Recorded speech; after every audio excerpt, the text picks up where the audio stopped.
আসসালামু আলাইকুম শিক্ষার্থী বন্ধুরা, বিশেষ করে বিসিএস যাদের টার্গেট তাদের জন্য একটা চরম সুখবর। আমি সাইফুল স্যার বলছি, সাইফুল স্যার প্রতিষ্ঠাতা।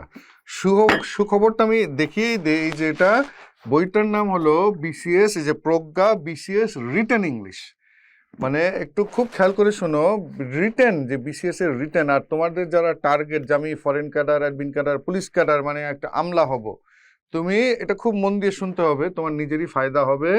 এই যে বিসিএস রিটেনটা 200 মার্কের ইংলিশ, যেটা এটা 35তম বিসিএস থেকে অনেক বেশি কঠিন হয়ে গেছে।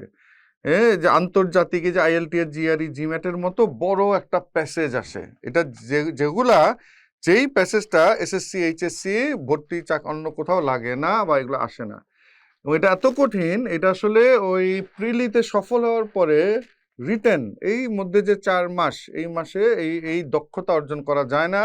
ফলে যারাই বিসিএস এ রিটেনে সফল হচ্ছে, বিরাট অংশই দেখা যায় 3-4 বার প্রিলিতে টিকতেছে কিন্তু রিটেন হচ্ছে না। কারণ আমার এই তথ্য যেগুলো দিব এটা অন্য কোথাও শুনতে পারবা না। আচ্ছা, এবং যারা অনার্সে আছো, বিবিএ বা ভার্সিতে, তোমরাও অনেকে শুনো যাদের টার্গেট আমি বিসিএস। আচ্ছা, 35তম বিসিএস থেকে বিসিএসটা অনেক কঠিন হয়ে যায় রিটেনটা। কেন? দেখা গেছে যে পিএমও অফিস থেকেই একটা নির্দেশনা গিয়েছিল পিএসসির কাছে, মানে প্রাইম মিনিস্টার অফিস থেকেই পিএসসি থেকে নির্দেশনা দেওয়া হয়েছিল। এটা 2015 সালের দিকে ঘটনা, যে বিসিএস এ যাতে একটা গুণগত কোয়ালিটেটিভ পরিবর্তন আনা হয় ইংরেজিতে। কেন?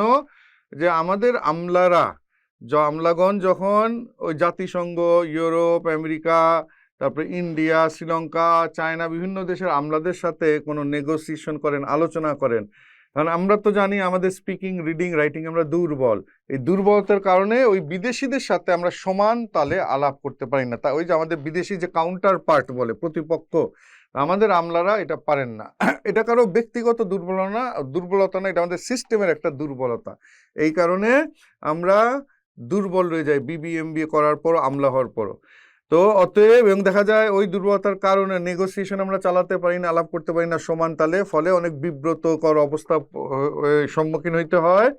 এবং উদাহরণস্বরূপ এই যে পদ্মা ব্রিজ একটা বড় প্রকল্প হলো, মাতারবাড়ি বিদ্যুৎ, এই গভীর সমুদ্র বন্দর প্রকল্প, রূপপুর পারমাণবিক প্রকল্প, এই যে যে বড় বড় প্রকল্প, আর বিদেশের সাথে যত চুক্তি হয়, একটাতে 500, 700, 1200 পেজের অনেক কিছু লেখা থাকে, এবং পুরাটাই ইংলিশে। এখন ওই 700-1200 পেজ, ওই কথাগুলো যে ধৈর্য ধরে পড়বে, আমাদের বাংলাদেশে ওই মানুষ খুবই কম। ফলে আমরা একটা চুক্তি করতেছি, পরে দেশের স্বার্থের অনেক ক্ষতি হয়ে যায় ওই ইংরেজির দুর্বলতার কারণে। এগুলা তোমরা কখনো শুনো নাই, বা এটা পেপার পত্রিকায় মিডিয়াতে আসবে না, কিন্তু আলহামদুলিল্লাহ আমি এই লাইনে কাজ করি, আমি ভিতরের অনেক খবর জানি।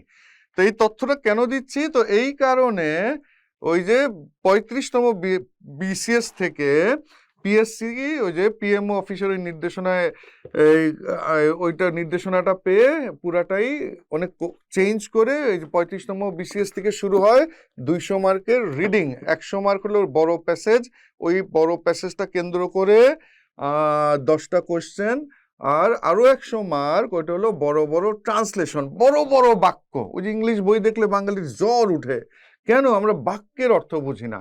আর কেন বুঝি না? যেহেতু আমাদের এসএসসি, এইচএসসি ভর্তি পরীক্ষা, যত পরীক্ষায় সবই হলো grammar, in, on, to, ING, এভারেস্টের আগে দা বসবে, এইটার আগে ওই হবে, রাইট ফর্ম অফ ভার্ব, কোথায় আইএনজি কোথায় টু।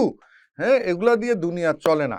তো এই এই যখন কঠিন হয়ে গেছে, তো আলহামদুলিল্লাহ একটা সুখবর, এই 35 থেকে 45তম প্রত্যেকটা বিসিএস এর রিটেনের সলভ, এটা শুধু সলভ না, এটা আমি বলি এক্সাম অ্যাপ্রোচে ব্যাখ্যা করা একটা বই, যুগান্তকারী, পৃথিবীর ইতিহাসে নাই। এটা সরাসরি আমার লেখা বই, খুব যত্ন করে। এটা পুরো ভিন্ন ধরনের। তুমি হয়তো অনলাইন অফলাইন বিভিন্ন কোচিং করতেছো, স্যার প্রাইভেট, এগুলো সব থেকে ভিন্ন।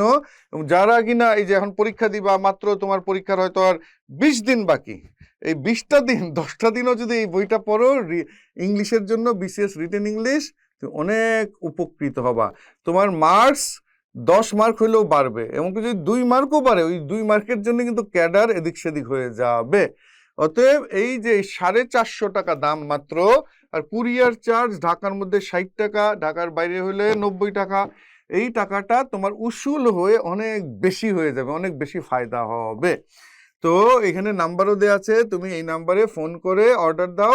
আর যারা অনার্সে আছো, first year, second year, third year, তুমিও ধীরে ধীরে ধীরে দিনে 1 পেজ হইলে, আর এটা পড়ার নিয়মটা হলো গল্পের বই পড়ার মতো পড়তে হবে, কোনো মুখস্থ না, জাস্ট পড়ে গেলে অটোমেটিক এটা ব্রেনে ঢুকে যাবে। তো আর যারা বিসিএস দিবা না, অন্য পরীক্ষা কিংবা জব পরীক্ষা, বাংলাদেশ ব্যাংকের এডি, বিভিন্ন ধরনের, কিন্তু আমার ইংলিশ শেখা দরকার, তুমিও পড়ো। এটা একটা বলে দেই, অনেকে বলে স্যার আমাকে এনএসআই পরীক্ষার ইংলিশ দেন, আমাকে ফ্রিল্যান্সিং ইংলিশ শেখান, আমাকে অমুক ইংলিশ শেখান। আমি বলি এটা সবই ভুল। ইংলিশ মানে ইংলিশ মানে ইংলিশ। তার মানে তুমি যেই লেভেলেরই পরীক্ষার্থী হও, আইএলটিএস দাও, তুমিও শিখতে পারবা। আর বিশেষ করে যারা অনলাইন অফলাইন বিভিন্ন কোচিংয়ে বিসিএস ইংলিশ পড়াচ্ছ, আল্লাহর ওয়াস্তে তুমি টিচার, কিন্তু তুমি এটা পড়ো। তুমি এমন বহু কিছুই মানে শিখতে পারবা, তুমি এটা পড়ার পরে বলবা, ইস আমি তো আগে মনে করছিলাম আমি অনেক কিছু জানি, যেটা পড়ে দেখি আমারও অনেক কিছু জানি না। এটা টিচারদের মন্তব্যই করলাম, তারা আমার কাছে এটা বলছে স্যার আপনার ক্লাস করার আগে মনে করছি যে বহু কিছু জানি, কিন্তু একসাথে দেখি যে কিছুই জানি না। তা তুমি যে অনলাইনের জনপ্রিয় টিচার, ইনশাল্লাহ তোমারও অনুভূতি হবে। আল্লাহর ওয়াস্তে তুমি পড়ো, তোমার ছাত্রদের তুমি উপকার করতে পারবা।